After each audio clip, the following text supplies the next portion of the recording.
एक professor class ले रहे थे। क्लास के सभी बच्चे बड़े ही इंटरेस्टिंग होकर उनके लेक्चर को सुन रहे थे, लेकिन उन छात्रों के बीच क्लास में एक ऐसा छात्र भी था जो चुपचाप गुमसुम बैठा हुआ था। प्रोफेसर ने पहले ही दिन उस छात्र को नोटिस किया, लेकिन कुछ बोले नहीं। लेकिन जब 4-5 दिन ऐसे ही बीत गए तो उन्होंने उस स्टूडेंट को अपने केबिन में बुलाया और उससे पूछा कि ऐसा क्यों है, आप क्लास में उदास क्यों रहते हो। तो छात्र ने कहा कि मेरे अतीत में कुछ ऐसा हुआ है जिसकी वजह से मैं परेशान हूँ, समझ नहीं आता क्या करूँ। प्रोफेसर अच्छे व्यक्ति थे, उन्होंने छात्र को अपने घर पर बुलाया। जब वह घर पर पहुंचा तो प्रोफेसर ने उसे अंदर बुलाकर बिठाया और खुद किचन में शिकंजी बनाने चले गए। उन्होंने जानबूझकर शिकंजी में नमक तेज डाल दिया और फिर शिकंजी को बच्चे को लाकर दिया और बोले इसे पियो। उस बच्चे ने जैसे ही गिलास से एक घूंट भरा तो बहुत ज्यादा नमक होने की वजह से उसका मुंह अजीब सा बन गया। तो प्रोफेसर ने पूछा क्या हुआ, शिकंजी पसंद नहीं आई।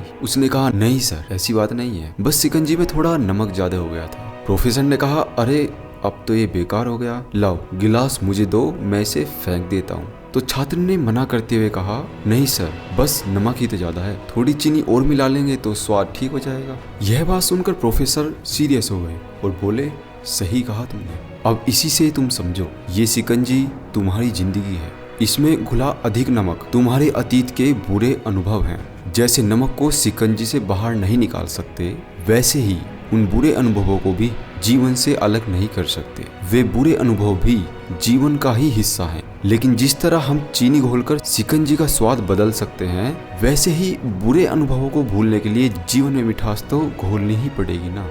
इसलिए मैं चाहता हूँ कि तुम अब अपने जीवन में मिठास घोलो। तो वह बच्चा प्रोफेसर की बात समझ गया और उसने निश्चय किया कि अब वह बीती बातों से कभी परेशान नहीं होगा। जीवन में अक्सर हम अतीत की बुरी यादों और अनुभवों को याद कर दुखी होते रहते हैं। इस तरह हम अपने प्रेजेंट पर भी ध्यान नहीं दे पाते और अपने फ्यूचर को भी कहीं ना कहीं बर्बाद कर लेते हैं। जो हो चुका है उसे सुधारा नहीं जा सकता, लेकिन कम से कम उसे भुलाया तो जा सकता है। और उन सबको भुलाने के लिए नई मीठी यादें आज हमें बनानी होंगी। जीवन में मीठे और खुशनुमा लम्हों को लाइए, तभी तो जीवन में मिठास आएगी। तो उदास मत होइए, खिलखिलाकर हंसिए और दूसरों को भी हंसाइए। जिंदगी खुद पे खुद मीठी होती चली जाएगी।